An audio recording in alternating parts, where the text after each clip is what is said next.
आगे है नीचे प्रश्न 5, नीचे दिए गए समुच्चयों में से कौन से समुच्चय अन्य कौन से समुच्चयों के उप समुच्चय हैं। अब देखो उप समुच्चय के लिए फिर से पहले आप ध्यान से समझ लो कि उप समुच्चय होता क्या है।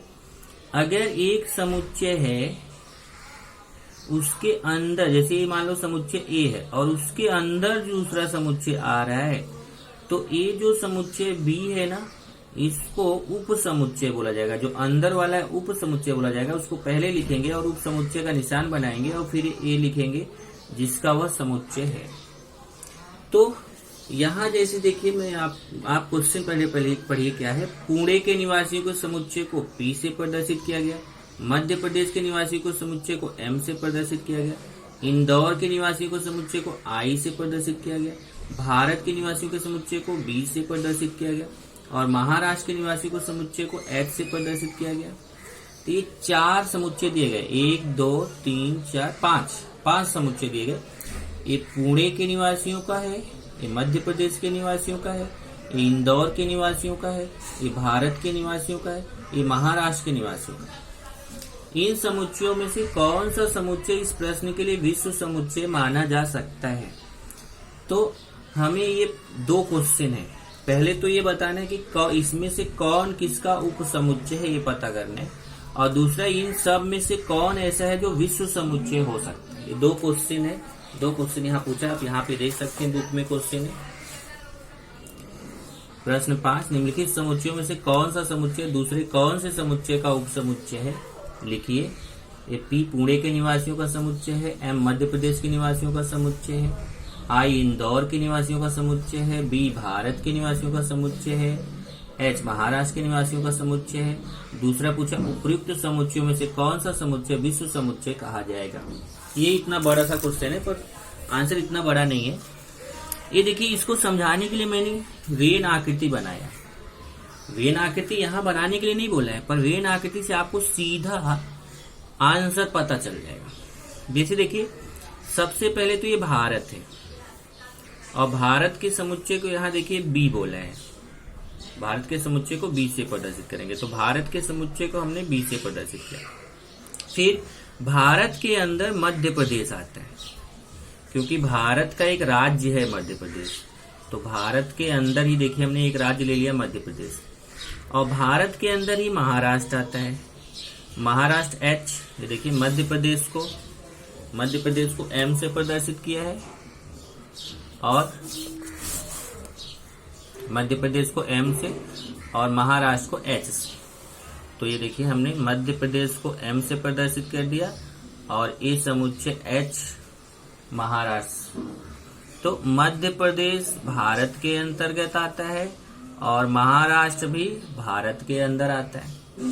अब मध्य प्रदेश के अंदर आता है इंदौर। इंदौर उसका एक शहर है। मध्य प्रदेश क्या है, भारत का एक राज्य है। महाराष्ट्र एच भी क्या है, भारत का एक राज्य है। तो ये दोनों तो भारत के अंदर आएंगे। अब इंदौर क्या है, इंदौर मध्य प्रदेश का एक शहर है, तो इंदौर मध्य प्रदेश के अंदर आएगा। और पुणे जो है वह महाराष्ट्र का एक शहर है, तो पुणे जो है वो महाराष्ट्र के अंदर आ गया। अब हम अगर ये बना लिए ना, ये हमारे माइंड में बन गया, अब हम आसानी से बता सकते कौन किसका उप समुच्चय। क्योंकि जो अंदर है, अभी मैंने क्या समझाया था, जो अंदर है जिसके वही उप समुच्चय है, जिसके अंदर है उसका उप समुच्चय। अब जैसे देखिए, इंदौर जो है ना वो मध्य प्रदेश के अंदर है और इंदौर ये भारत के भी अंदर है। इंदौर मध्य प्रदेश के भी अंदर है, मध्य प्रदेश वाले वृत्त के अंदर आ रहा है कि नहीं इंदौर, और इंदौर ये भारत वाले आयत के अंदर भी आ रहा है।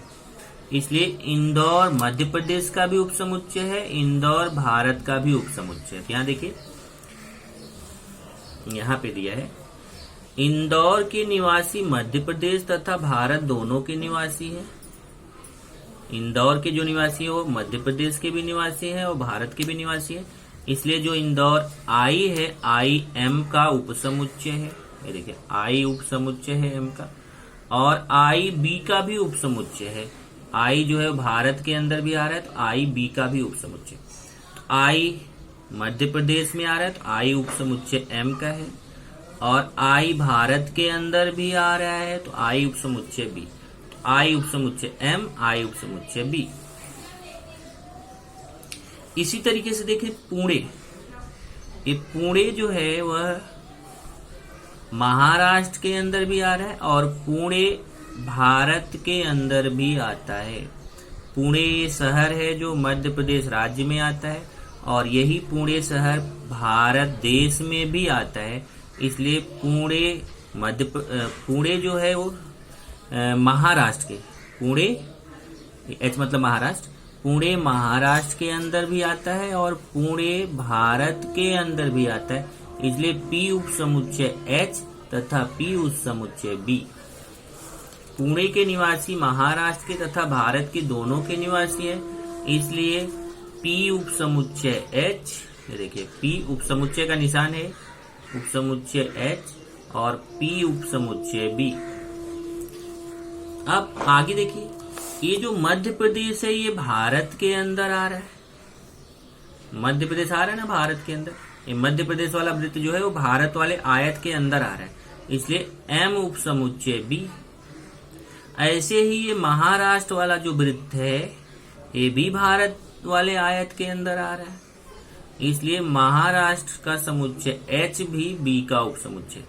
तो मध्य प्रदेश भारत का उपसमुच्चय है, महाराष्ट्र भारत का उपसमुच्चय, तो यहाँ आएगा एम उपसमुच्चय बी, एच उपसमुच्चय बी। यहाँ देखिए मध्य प्रदेश के निवासी भारत के भी निवासी हैं, इसलिए एम उपसमुच्चय बी, और महाराष्ट्र के निवासी भारत के भी निवासी हैं, इसलिए एच उपसमुच्चय बी।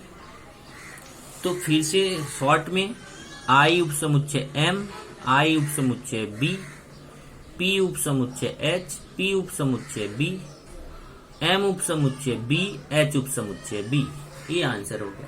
अब क्वेश्चन पूछा है कि इन सब में ये जो 1 2 3 4 5 5 समुच्चय हैं, इसमें से ऐसा कौन है जिसे हम विश्व समुच्चय मान सकते हैं। तो आप देखेंगे ये जितने भी चार समुच्चय हैं, 1 2 3 4, इस सब के सब भारत के अंदर आ रहे हैं, इसलिए यहाँ भारत को विश्व समुच्चय माना जाएगा। अब आप अपने हिस्ट्री ज्योग्राफी में मत जाना कि भारत तो विश्व नहीं है, भारत तो देश है।